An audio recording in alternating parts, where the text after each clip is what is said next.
Good afternoon అండి. అందరికీ స్వాగతం నా ఛానల్లోకి. మరి ఎన్నో వింతైన విశేషాలు కూడా చెప్తున్నాను నేను.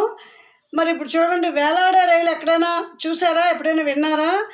మెట్రో రైలు గురించి విన్నాము, చూసాము, ఎక్కాము. బుల్లెట్ రైలు విశేషాలు విన్నాను అంతే, ఎక్కలేదు. మరి వేలాడే రైలు గురించి అయితే నేను ఇప్పుడే చదివాను, అందుకే మీకు చెప్దామని వచ్చాను వెంటనే. ఇది ఏంటో దాని గురించి చెప్తాను చూడండి. ఎక్కడ ఏంటి అంటే, ఈ రైలు ఎక్కడి నుంచి నడుస్తుంది, రైలు దేని నుంచి నడుస్తుంది అని ఎవరైనా మనం అడిగారు అనుకోండి, ట్రాక్ మీదే కదా అని మనం గబుక్కుని అనేస్తాం. మరి ఓ రకం రైలు గురించి వింటే మీరు ఆ మాట అనడానికి ఆలోచిస్తారు, పైగా ఆశ్చర్యపోతారు. అదే సస్పెన్షన్ రైలు. దీనికి ట్రాక్ అనేది పై భాగంలో ఉంటుంది. దాన్ని పట్టుకొని ఇది చిత్రంగా వేలాడుతూ ప్రయాణం చేస్తుంది.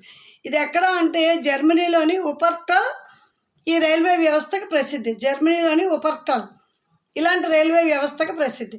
ఇక్కడ ఉపర్టల్ సస్పెన్షన్ రైల్వే పేరుతో ఒకటే లైన్తో ఈ రైలు నడుస్తూ ఉంటుంది. మొత్తం 13.3 కిలోమీటర్ల దూరం ఇది ప్రయాణం చేస్తూ ఉంటుంది. దాదాపు అరగంటలోనే ఇది ఒక ట్రిప్పును పూర్తి చేస్తుంది. 20 స్టేషన్లలో ఆగుతూ ప్రయాణికులను ఎక్కించుకుంటూ ప్రజా రవాణాగా చాలా ఆసక్తికరంగా మార్చేసింది. ప్రజా రవాణాని ఆసక్తికరంగా మార్చేసింది. అందరూ దీంట్లో ఎక్కుదామని సరదాగా ఉంటారు.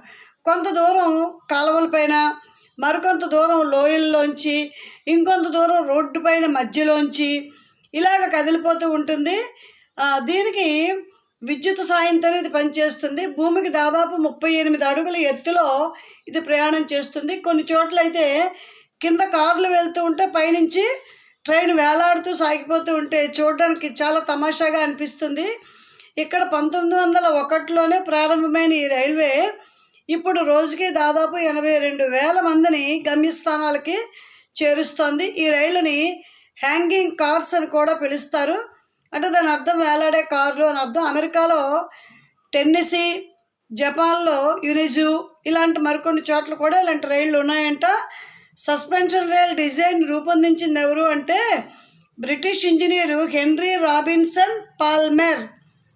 British engineer Henry Robinson Palmer. ఇతను 1821లోనే దీని మీద పేటెంట్ కూడా పొందారు. చాలా తమాషాగా ఉంది కదా ఈ రైలు.